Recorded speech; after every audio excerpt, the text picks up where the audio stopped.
All right. Took a little ride on the excursion steam engine train at the Steamtown National Historic Site, which is run by the U.S. National Park Service. It's an awesome place if you ever get a chance to get there. It's in Scranton, Pennsylvania, and they resurrected this old, gigantic roundhouse, and they restore all types of engines and trains and anything you could think of railroad related. And they do it right in front of you in the roundhouse. It's awesome. Go there.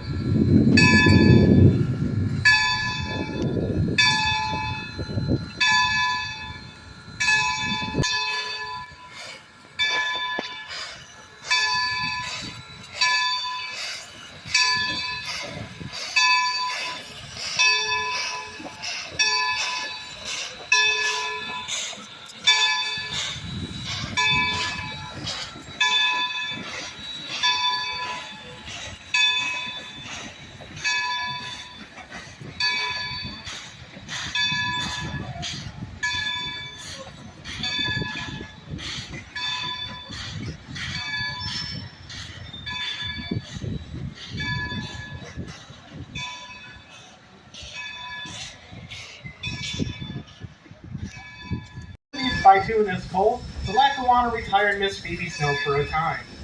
But she would not be gone forever. She would return following World War II, this time as a luxury passenger train.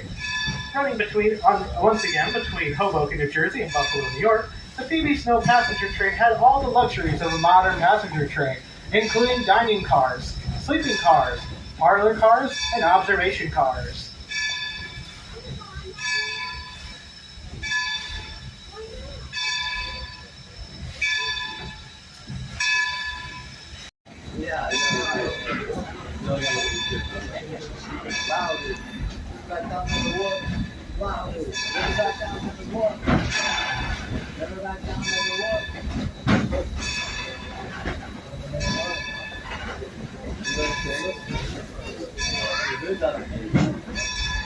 Now, the rail yard was the heart and soul of the railroad. It was here that trains would bring in their freight, and those freight trains would be taken apart car by car and reassembled into new trains for new destinations like Philadelphia, New York City, Boston, Atlanta, and other points. But not all the cars were destined for new locations. Those freight cars that in fact had freight for the city they were coming into would be pulled off the train by a switching locomotive like Baldwin number 26 at Pulling Yard train today, and taken to a separate part of the yard. Once it got to that part of the yard, it would be loaded or unloaded. Here in the city of Scranton, some items coming off those freight cars might include mining equipment, farming equipment, sewing machines, fruits and vegetables, furniture, and other goods for sale in the city. We are currently approaching a crossing that will allow you over to our main loading platform for when we run excursions, our longer excursions during the summer. Please remember, when you come to a crossing, whether by foot or by car, please stop, look, and listen. You can stop for a train, but a train cannot stop for you.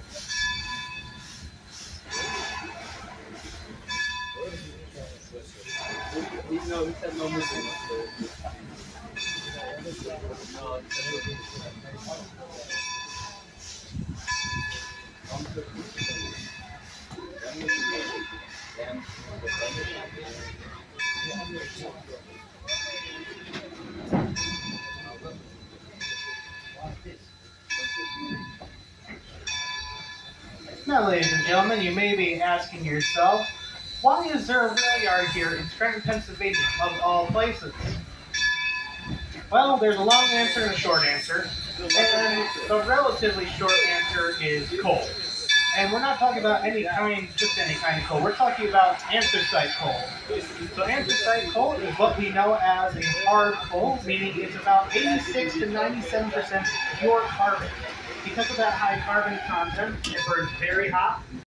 The ice would then be taken to special ice houses made out of wood, filled with sawdust as insulation, and the ice would last right up through the winter or through the summer. So when a rail car needed to be air conditioned, the company would simply purchase ice, put the ice blocks underneath the rail car, and the coolness of the ice would circulate through the car.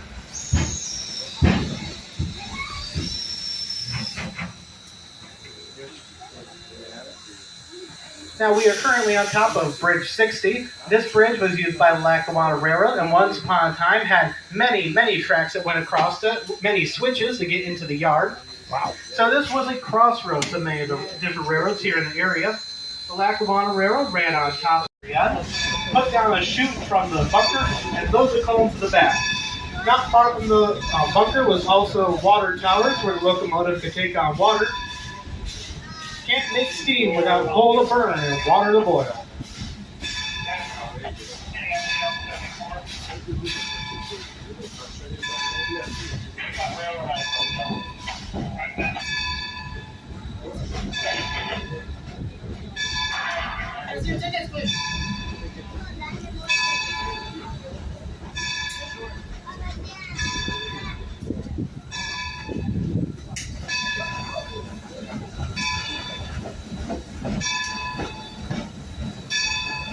Thank you.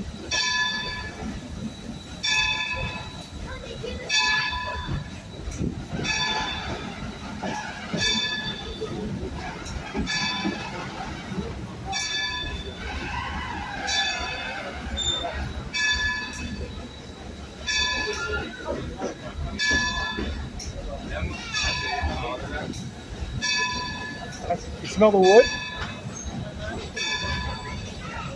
Look how much lumber there is. Now if you look out to the left side of the train, you will notice that we are now above the streets. So once upon a time, many of these tracks were at street level, but in order to increase safety along the railroad and to increase the speed at which trains could travel, the Lackawanna Railroad rose their tracks up above the streets, so that way there were no grade crossings and locomotives could pass by the streets without pedestrians, cars, or horse carts having to worry about having an interaction with the train. So as we go along today, you will notice that we are raising higher and higher above the city streets.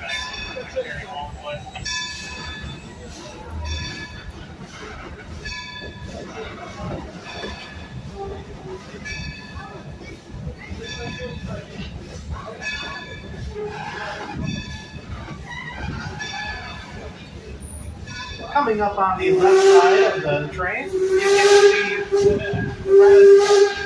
you can see the Radisson Hotel, the former passenger station for the Lackawanna Railroad. Where the cars are currently parked under that overhang was once the loading platform for the passenger station where passengers could get on the train. If they were to go eastbound in the direction that we're going currently, that would take them into the Pocono Mountains on their way to Hoboken, New Jersey, where you would catch a ferry across to New York City. Westbound traffic would go through Binghamton, New York, on your way to Buffalo, the Great Lakes, and Niagara Falls.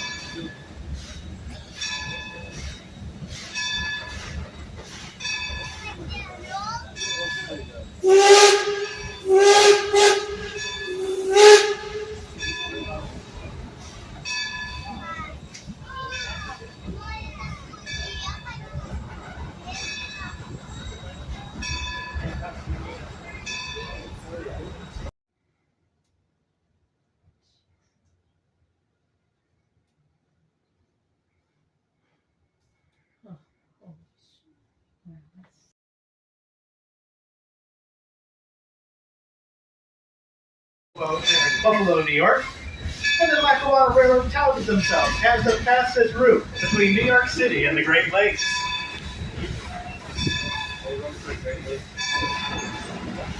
We are currently departing from what is known as a roundhouse. The roundhouse was a place of maintenance for steam locomotives. For the adults on the train, think of this as your Jiffy Lube, but for a steam locomotive. At the end of the running day, the engine crew would bring their locomotive in, try to head first into a stall, and then maintain the locomotive, checking for bolts, checking, making sure that things were lubed, and making sure it's ready for its next run.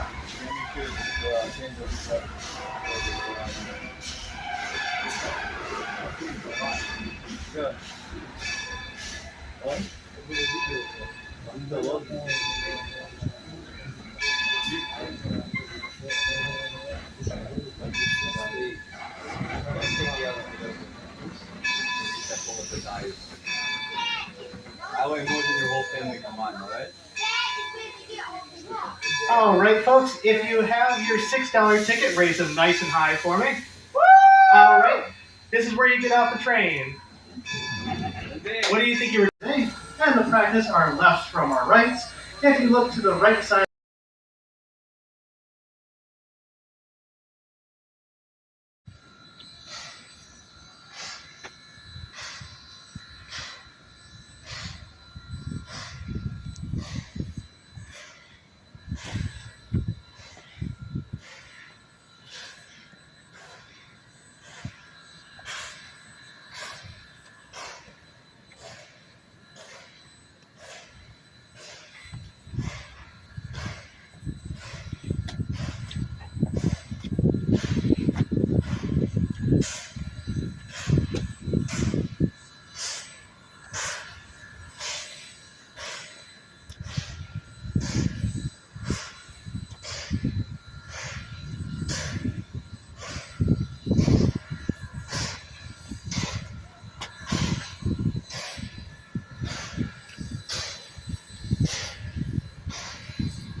Well, there you have it, folks.